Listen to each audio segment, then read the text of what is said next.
the narrative is, they lied a lot because they promised to give 1,000 a monthly stipend of 1,000 rupees to every woman in the state, and it's been 2.5 years they haven't given that. It's a four-cornered contest. You have AAP, you have Congress, you have BJP, you have Akali Dal. Many seats. The main contest seems to be between AAP and Congress.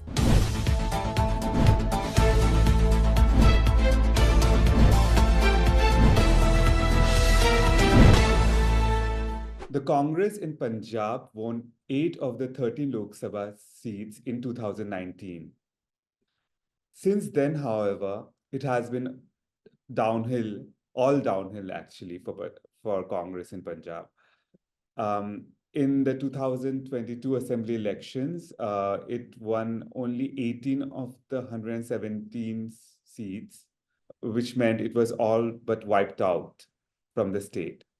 After which, many, including the former Chief Minister, Captain Amarinder Singh, deserted the party and joined BJP. Now, as we speak, there are almost 24 Congress leaders who are facing vigilance probes and jail terms. But there seems to be something to look forward to for Congress in Punjab right now. Manraj, who is our resident editor from Chandigarh, is with us, and she will tell us what it is. Manraj, why exactly is Congress feeling hopeful in Punjab? Congress is hopeful because it's been 2.5 years of the AAP government, and the government came with very high expectations. So there is never, no government, no party in Punjab has ever got 92. So 92 out of 117. It's like they completely swept the state. So in villages after villages, there were people who were saying, "Bas chadu ferange." I mean, we will, sweep away the other parties because they've been fooling us for the last 75 years. So, and people expected some kind of miraculous change, sea change. So although AAP has done well on some of its guarantees, the main was free power. So AAP has given 300 units of free power to every consumer, regardless of the financial status. So if you go to the villages, people are very happy with it. But I think overall, as someone rightly described it, if the bar was 1 foot high for other parties, for AAP it was 3 feet high. So very unrealistic expectations. So as a result, there is this discontent, and some of it has got to do with MLAs who have not been very accessible. So many of them are first-time MLAs, and perhaps they don't know that it's very important to be with the people who voted you, to remain regularly in touch with them. So that is one thing that, on the ground you find everybody saying, "Ki aam khas ban gaya." They don't come and meet us any longer. Although this Chief Minister Bhagwant Mann, he continues to be very popular. He's extremely popular. So Congress is cashing in on this anti-incumbency because the Punjabi voter is very impatient, had very high, expectations. So they are, and then there are all those very minor civic issues that the sewerage is not working, or the roads have not been repaired. So although these are parliamentary elections, but Congress has been very wily. I mean, it's been very shrewd. It's learned that there is some discontent, and that is because of very local issues. So instead of fighting, because in other states it's mainly constitution, you are safeguarding constitution, you're safeguarding democracy. In all these seats, in all these 13 seats, Congress is fighting on, is raising very, those micro level concerns, those city specific concerns, and fighting the elections on those issues. That look, you've got them to power with such a sweeping majority, but these niggling concerns haven't been addressed. So that's how it's playing. Congress state in charge, Devendra Yadav, said, "We will put our best foot forward." So they have fielded, heavyweight candidates like PPCC chief Raja Vading. He's fighting, contesting from Ludhiana. You have former Chief Minister Charanjit Channi. He's in the fray. A former Deputy Chief Minister is in the fray. So they they have fielded very strong leaders. So each one of them is trying his best. For each one of them is a battle of survival.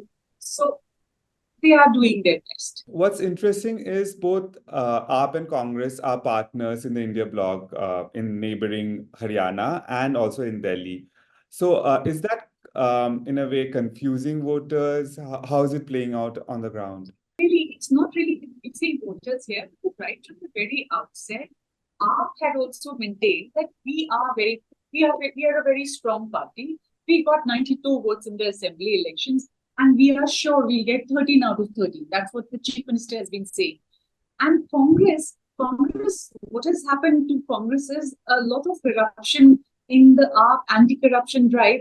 Lot of cases were lodged against its leaders. Many of its leaders also went to jail. They served jail time, so they are out on bail now. So there was this bad blood, and the party. There was no way the two parties could come together. So although there was a lot of speculation in the media that for the sake of the India alliance, they will, form some sort of understanding at the ground level. And initially, the MPs, the Congress, felt it would be wiser to join hands with us because then you only have to fight BJP and Akali, which are both going solo. But the chief, the Punjab leader of opposition, Pratap Singh Bajwa, he says we got together and we thought that the vote, whatever vote is anti-government, all of that will transfer into other parties if we join hands with AAP. And then they're also looking at 2027 assembly elections. That if we don't start our revival now, we will have no face to show in the assembly elections. And traditionally, historically, they say whenever we have had an alliance in states with other parties, we've seen that we get decimated, and they were very fearful that since AAP has so much on your leaders, and they would end up poaching your leaders. As it is, Congress, what had happened to Congress after the assembly elections is that a large number of congressmen, they moved to BJP. So you be it the former Chief Minister Captain Amarinder Singh, be it former PPCC Chief Sunil Jakhar, who is incidentally the state BJP chief now. They were ministers, all of them, a large chunk of them went to BJP. So they did not want to lose the remaining bit to AAP. You have traveled across villages of Punjab, and you talk about how, in your copies, you talk about how, villagers are talking about the unkept promises of AAP, which include one of which is the 1,000 rupees stipend for women. So if you could tell us more about that, what kind of grievances, you've mentioned it earlier about them not being there, not visiting the villages, but what are the other grievances that people have against AAP? The narrative is they lied a lot because they promised to give 1,000, a monthly stipend of 1,000 rupees to every woman in the state, and it's been 2.5 years they haven't given that. Although the Chief Minister announced very recently that we will be eventually giving it, but then unless people get it, they don't trust you. Then also they are also promised to raise the old age pension because it's a social security measure in Punjab. So the elderly above 60 years of age and the ones if they fall in a certain income bracket, they get an old age pension. So they had decided to raise it they had promised to raise it by 1,000 rupees, which hasn't happened. Then there are other niggling. Punjab is an agrarian state. They had also promised to give MSP on crops other than wheat and paddy, saying that we will compensate you if you grow pulses, etc. So the farmers are saying that we did not get that. What they had promised to do for the farmers hasn't really been done. Then, of course, you had floods in the state, severe floods. There were some places where compensation did not reach, which eventually did. So these are the unkept promises. And also, drugs are a major issue in Punjab, and every successive government be it the Akali Dal, be it the Captain government, Captain Amarinder Singh Congress government, or the AAP, each one of them has come to power promising to finish drugs from the state within a matter of months. So that really hasn't happened. Although every day we hear about raids being carried out, every day we hear of drugs being seized, large consignments being seized, but the voices on the ground, people on the ground say that there has been no let up in the supply of drugs. And if you want to buy drugs, they are there. They're easily available. So that is also one drugs. And then off late, there has been some traders, it's not happening for the first time. During the previous Congress, before Amarinder government came to power, Punjab was being overrun by gangs. So gangster culture had come in. This I'm talking of, say, 2015, 16, 17. So there was a lot of fear that time as well, because people would get extortion calls, etc. So that has also carried on. So these are the various issues. Besides unkept promises, these are the other lingering issues that continue to plague. And these have been there for a long time. You also talk about certain seats where there's supposed to be secret understanding between the Congress and the AAP, such as Ludhiana, where AAP has fielded a low-profile sitting MLA against Congress. If you could tell us more about that. So there are certain seats, like Ludhiana being one, where the general feeling is that the AAP candidate is not very strong. He's a local MLA. And that maybe, this is just speculation.